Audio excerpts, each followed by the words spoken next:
All right. Good morning, everyone. And thank you so much for joining us all here today. Today's shiur should be Le'ilu Nishmas, our dear friend Menachem ben Yisrael Yaakov, as well as my dear aunt Rivka Bas Gavriel Tzvi, and L'Refuah Shalema Bekarav Meshalem ben Sarah Rachel, and L'Refuah Shalema Miriam Bas Sarah. And I'm sorry, I forgot Davidol is Le'ilu Nishmas. Your grandfather, please. Your grandfather's name is Shmuel ben Yosef Dov HaKohen. Yosef Dov HaKohen. I was going to say that, but I should have gone with it. But Yosef Dov HaKohen, Le'ilu Nishmas. Okay, so we're starting to talk about cause and effect, what we call B'derech HaTeva, and something that we hear a lot in our lives. It's B'derech HaTeva, and we're starting to talk about that. And so now, since we know that Hashem's management of the cause and effect system is concealed, He doesn't share that exactly what goes on. And some people mistakenly think that the affairs of the world, of one person's instances or anything that happens in the world, they might make the mistake and say that, you know why this happened? Because this person did this. You know why that happened? Because of a president that said something. And people are going to have a little a wake-up call over here. And Chavos Avavos is going to show them that no, because the reason that the president is saying that is only because Hashem wanted him to. And so that's what we're going to learn today a bit about the cause and effect system. And so he says like it's now someone who does not understand how events in the world take place is yachshev ki hasiba hamschadeshes michayeves shinoy ha'inyanim. He may think that newly occurring immediate cause that a person perceives is what producing the change in affairs. That's something that just happened, a snowstorm, or it caused me not to be able to get to work today, or whatever it is. They think that that's, things happen. It has nothing to do with Hashem. It's just things that happen. He says, and their transformation from one state to another, the things that happen from one thing to the next thing, climate changes, or things that happen. In fact, though, the cause is too weak and inconsequential to cause the change or transformation of its own. He's saying, like, if you hear the president who gets on national television and he starts saying something, all of a sudden the whole world turns upside down, you think that's what's changing? He says it's that the president himself is such an inconsequential thing. It's so tiny, so minute to Hashem's overall picture that itself can't even change the outcome of what Hashem wants.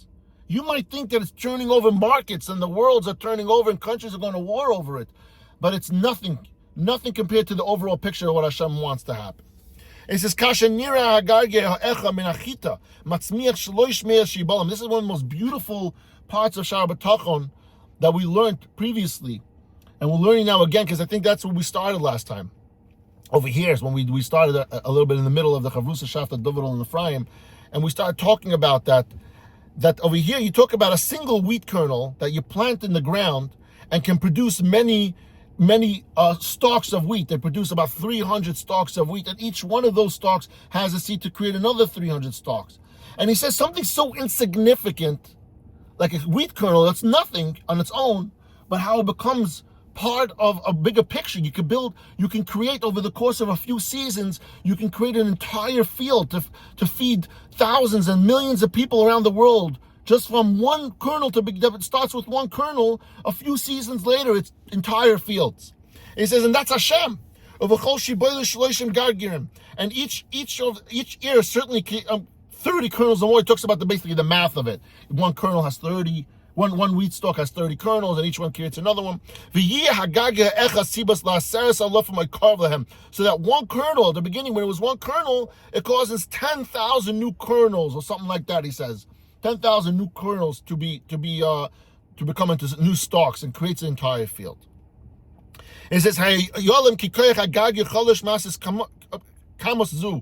anyone fail to recognize that the force in the kernel is too weak to produce such a huge amount of kernels? You look at that, and he's trying to give you a picture over here that you say, you look at a human being, and when he does something, he's the person that changes stuff. No. Let me show you how Hashem works. Hashem works counter to what a person does. A person might do something and it produces something, but a kernel, you plant it and you have this entire world filled with food. And what this point he's trying to make is that human beings cannot create infinite amounts of anything. Whatever we do is finite. And there's something we actually, in the world of watches, there's something called a perpetual motion. A watch that has perpetual motion, the concept of perpetual energy is impossible. Scientists have tried for years to come up with the concept of perpetual energy, that nothing would stop because of the initial force of it. It always weakens out. You can delay it, you can lengthen it as much as possible, you can't weaken it out. Hashem plants one kernel and the entire world is filled with food. Hashem puts one little thought into one person's mind and the whole world changes over time because of it. That's the difference between Hashem and the world. And the same goes for all other seeds that are sown and planted. And then he talks about and also every seed from human beings or from animals. There's tiny little cells, little organisms that wind up creating people. Intricate, complex human beings, animals, fish that come from a tiny little egg. And yet there's millions and millions of big fish that come out of it. So can you start understanding that concept? As a person, could we start understanding the concept of how Hashem works and how infinite His abilities are? And so now, having established that it's Hashem who runs all of man's affairs, Rav Av criticizes those people who anxiously try every single day to make things happen faster or more than what the Hashem wanted or decreed. But now that we understand it's Hashem that runs the world and it's Hashem that decreed everything to happen, he criticizes the people who try to hasten things up, and they think that their abilities, their physical abilities, are the ones that are going to make things happen in this world. And he says, and therefore any preoccupation with trying to hasten what the Creator has done, he set forth in later time, or to delay something that he ordained to happen earlier, to make something more or something less. He says it's silly of you to do that, because in the manners of the Lord, except the only place that he says that you should actually exert yourself more and more energy and worry about it and try to push yourself is only if you're going to do mitzvahs. The only time that Torah talks about, he says that you should actually go and push yourself more and more. And he says you have to realize that. You have to realize that it's Hashem that rules the world. It's Hashem that is the infinite power and makes everything happen. On that note, on the note of cause and effect, I heard a very, very, very nice story. A beautiful story that our Rav, Rabbi Rapper, spoke about this past Friday by Mincha, Shushan Purim. He spoke. He says Rabbi Rapper was on a trip to Australia a couple of weeks ago on a speaking engagement. He met over there a woman. He said the woman, she spoke English, she spoke Yiddish. She had a very interesting Yiddish. And he asked her, he said, where's this Yiddish from? And she tells him a story. She says, my father's from Germany. And she tells him the story how he came to Australia. She says in 1939, is that they accused him of being a spy. And so him, together with some other prisoners, instead of, for some reason, I'm not sure exactly the reason, but they banished them, they sent them off to Australia on a boat. This boat was set out, it went out on the waters there for a few weeks. There was a lot of bad people on this boat, and some of them found out that there's a Yid on this boat, and they took it to him, and they wanted to hurt him. And so they started shepherding him, and they started hurting him. And one day they broke into his cabin, and they stole from him his bags.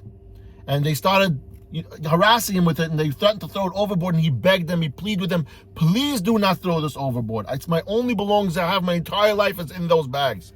And they didn't care. And he said, you know what, do me one favor. In there I have papers that I wrote. He had his ksuvim over there, his dvar Torahs that he had written down over time, and they didn't care, and they threw it overboard.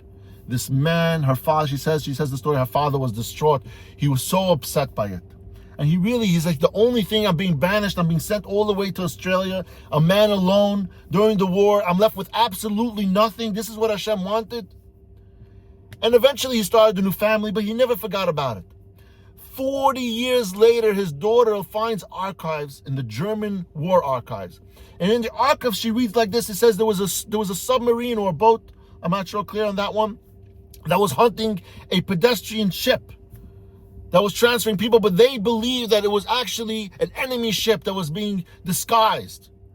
And they wanted to sink that ship. They wanted to destroy the ship and everybody on it. And what they did was, they got closer, they noticed some people throwing some bags overboard. And so they picked up those bags, they opened the bags, and they saw in their papers with German writing in it.